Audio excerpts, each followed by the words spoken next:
예. 장관님, 제가 제품 광고를 하려고 하는 네. 것은 아니고요. 네. 이 애플사 홈페이지의 신제품 광고 화면인데요. 혹시 이 화면 보신 적 있으실까요? 못 봤습니다. 예, 처음 보시죠. 다음 넘겨주세요. 예, 이것은 이제 미국 그리고 일본의 홈페이지 광고 화면입니다. 우리나라 광고와 차이가 있죠. 네. 예, 무슨 차이? 손이 차이가 나죠. 그러니까 두께를 강조하기 위한 손 모양이 과거 한 게임 홍보 영상에서 네. 남성 혐오 논란을 일으켰기 때문에 우리나라에서는 이 모양이 삭제된 채 지금 광고가 되고 있는 상황입니다. 젠더 갈등이 격화하여 표출된 대표적인 사례로 보이고요. 최근 젠더 갈등은 성별 임금 격차, 성별 인식 격차, 안전 문제 등등 사회 전반의 그 다양한 영역에서 드러나고 있습니다. 아마 장관님도 잘 아실 것 같습니다. 네. 그 여성가족부가 성평등가족부로 확대 개편되면서 1관 3과가 신설되었습니다. 맞죠? 네. 예, 그 중에서 신설된 성형평성 기획과는 남녀의 성차별 인식 격차를 해소하는 것을 목표로 해서 정부 부처 내 별도 인력과 예산을 배정한 사실상 최초의 조직이죠. 네. 네, 2030 세대 젠더 갈등이 지금 심각한 상황에서 이 성형평성 기획과의 역할이 막중하다고 생각을 합니다. 네. 과거 정부는 그런데 그동안 그 젠더 갈등 문제를 사실상 방치해 왔다고 할 수 있고요. 아쉽게도 우리 그 여성가족부도 마찬가지였던 것 같습니다. 성평등부가 제출한 최근 5년간 장차관 간담회 현황을 저희가 정리를 좀 해봤어요. 지금 여기에는 내역이 나타나지는 않는데요. 구체적인 내역을 봤을 때 남성 젠더 갈등 해결을 위한 간담회는 단 한 건도 열리지 않았고요. 또 최근 5년간 성평등가족부 연구 용역 현황을 보니까 195건의 연구 중에서 남성 또는 젠더 갈등 연구는 오직 단 한 건밖에 존재하지 않습니다. 금액으로 보면 한 0.08% 수준밖에 안 되고요. 이 젠더 갈등과 인식 차이는 실태 조사로도 확인이 되는데요. 양성평등기본법에 따라 2021년 실시한 양성평등 실태 조사를 보면 전체 국민 중 34.7%만이 남녀가 평등하다. 이렇게 응답하고 있는 상황입니다. 그러니까 2016년에 비해서는 뭐 10여 % 이상 증가를 했지만 아직 절반에도 미치지 못하고 있고요. 또 같은 조사에서 30대 여성 76.8% 그리고 20대 남성 24%가 각자의 성, 즉 그러니까 여성에게 또는 남성에게 불평등하다, 자기의 성이 불평등하다고 인식하는 조사 응답 비율이 가장 지금 높게 나타나고 있거든요. 그러니까 즉 2030 세대 젠더 갈등이 가장 크다는 것 여실히 알 수 있는 조사인 것 같습니다.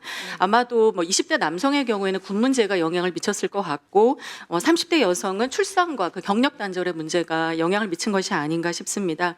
그래서 최근에 이런 젠더 갈등이 격화되자 저희 대통령께서도 지난 9월 19일에 청년 소통 공감 토크 콘서트 여셨죠.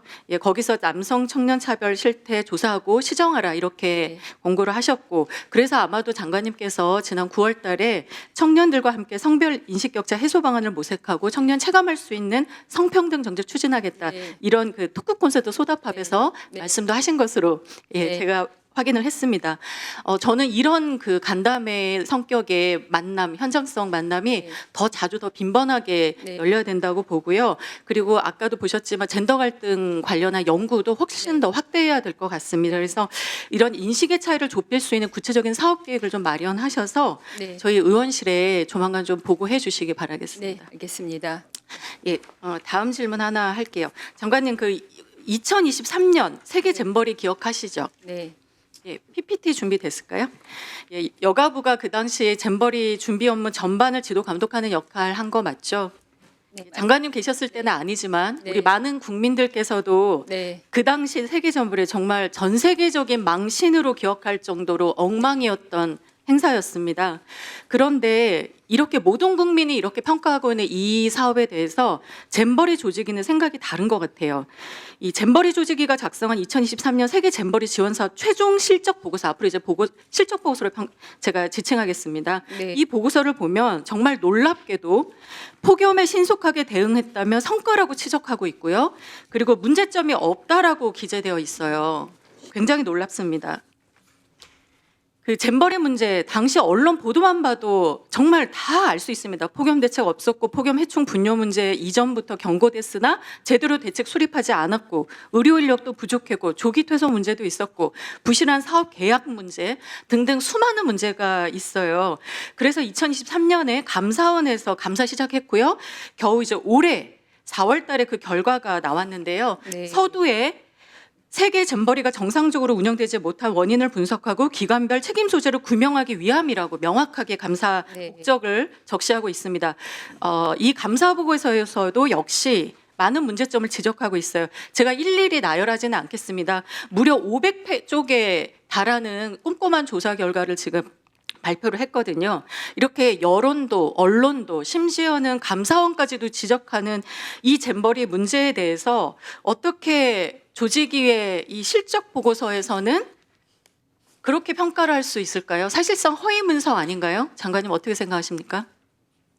네, 의원님 제가 확인하니 그 감사원 감사 발표 전이어서 그 보고서에 담지 못했다는 취재 예 것까지. 그런 취지인데 누가 보아도 그 평가는 당시에 네. 행사가 진행되는 과정에서 이미 이루어지고 있었기 때문에 네. 사후에 그런 평가를 담았다는 것이 이해가 안 된다는 말씀이고요. 네. 그래서 저희는 그 문제가 없다고 이 실적 보고서를 작성한 사람들에 대해서 책임을 좀 물어야 되지 않을까 싶습니다. 근데 제가 파악하기로는 이 보고서 중간 결제자, 최종 결제자 모두 성평등부 소속으로 알고 있거든요. 네. 유감스럽게도. 그래서 장관님께서 네. 이 허위 보고서 작성한 경위에 대해서 좀 구체적으로 확인하시고 적절한 조치를 취해 주시기 바라고요. 이 경위에 대해서 저희 의원실 꼭 보고해 주시기 네. 바랍니다. 그리고 다시는 이런 일이 벌어지지 않도록 업무 상태와 조직 문화 점검하시고 조직 쇄신에도 좀 힘써 주시기 바라겠습니다. 네, 알겠습니다. 예, 이상입니다. 네, 수고하셨습니다.